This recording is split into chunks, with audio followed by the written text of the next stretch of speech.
não sei, mas tem essa referência, teria que pegar então pra ver. Como você quis puxar isso, era bom ter a cola, porque a gente não tem a cola. Tem também aquele que compara que a humanidade é a pontinhazinha assim da unha.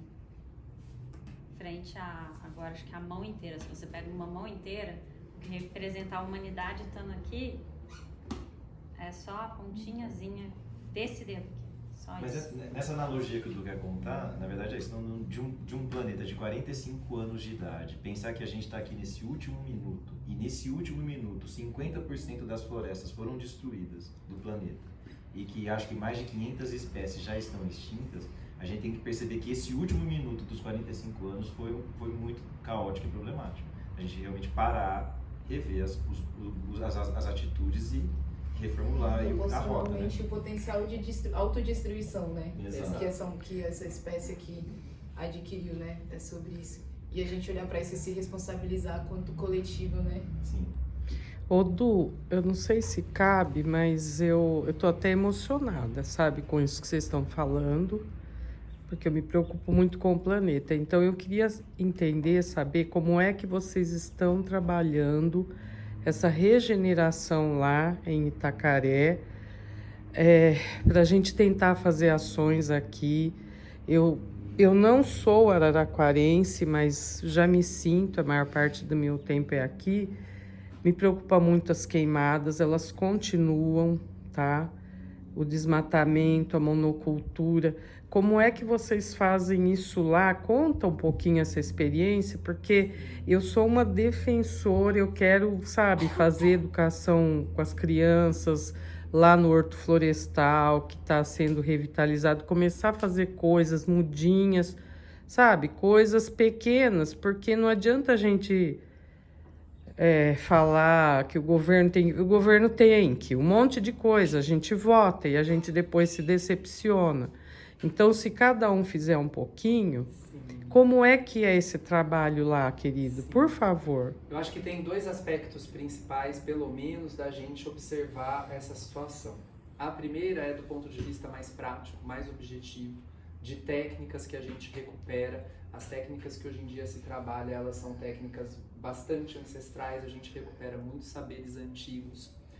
E então existe esse primeiro ponto de vista, que é o ponto de vista de técnicas específicas, de como cuidar do solo, de como ter um outro entendimento para a gente substituir a nutrição do solo, que nem é uma nutrição, mas que é feita através de químicos e dos venenos e da coisa toda.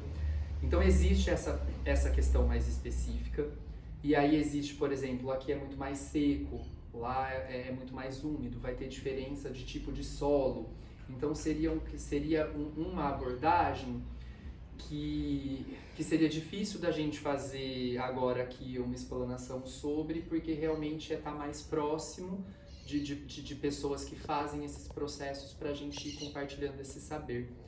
E aí eu acho que a outra abordagem possível de uma resposta para essa sua pergunta, e aí já vou dar essa resposta convidando aí o Gutão para falar um pouquinho também, de repente, desse trabalho que é feito na Matoca, porque o aprendizado maior que a gente tem porque é isso, a gente se cobra muito disso, porque uma coisa é a gente construir esse discernimento para entender que deu errado.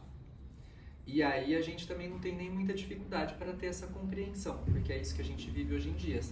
As queimadas chegam no nosso quintal, o tempo seco afeta a saúde de todas as pessoas, então a gente está em contato com isso. E o que mais me coloca na sensação de que estou fazendo algo, porque algo algo por um planeta melhor, vocês estão fazendo estando aqui já.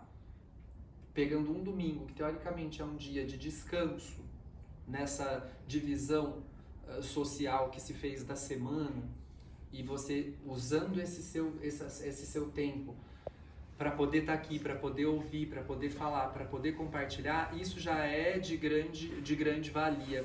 O ponto principal é construção de redes de coletividade. Então eu não sei como eu começo a regenerar esse planeta. Você procura estar com pessoas que ou já fazem isso, porque já tem um estudo, já tem um background, já tem uma história, já tem um começo, ou você, então, mas o principal que realmente na minha vida fez a diferença nesta sensação, na sensação de que estamos fazendo algo, porque é nesse ponto que é sempre muito ruim, né? É difícil a gente ter a sensação de que a gente está fazendo algo efetivo, de que a gente está sendo útil. E também a gente busca esse pertencimento por vias tão, hoje em dia, tortuosas, né? Porque o sistema faz isso com a gente. Então eu acho que o que a minha história nesse período todo me dá agora de poder passar para vocês, nesse sentido é isso. É a gente investir em práticas coletivas. É a gente realmente construir coletivos fortes, redes de apoio, de suporte. É você poder tirar um pouco justamente esse peso do indivíduo. Porque se eu tivesse um pouco assim, vamos dizer, num dia um pouco mais cansado e fosse de repente usar um artifício de resposta um pouco mais ríspido, você me perguntaria, o que eu posso fazer? Eu te diria nada, meu amor. Não há nada que a gente individualmente vá fazer. A gente pode separar nosso lixinho, jogar o plastiquinho ali, jogar o negócio lá, pode. Mas isso é muito pouco em vista da destruição que já foi feita, né? E mesmo, pegando esse exemplo da reciclagem, se você conversa realmente com o pessoal da cooperativa, por exemplo, que faz isso de uma forma profissional, a forma como a gente separa o nosso lixo em casa, muitas vezes ajuda quem vai fazer lá na final da ponta, mas eles vão ter que fazer o trabalho deles todo mesmo assim. Então, ainda assim, existe um pouco essa resposta, uma resposta interessante pelo choque, né?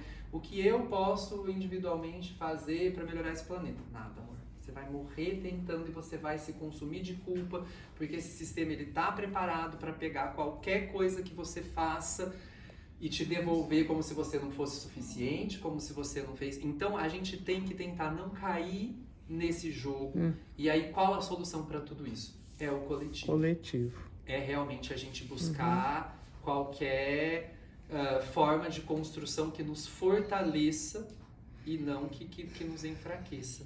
E aí a gente, citei aí o Tão, que tem esse projeto da Matoca, que vocês estão aqui com o projeto da Caia, tem o Preto aí que está com um projeto lá no bairro que também pode falar um pouquinho pra gente de como isso tudo se deu, porque eu acho que de alguma forma a gente acaba se encontrando aí, né?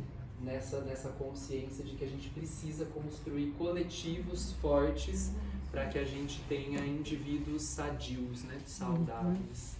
Obrigada, Du.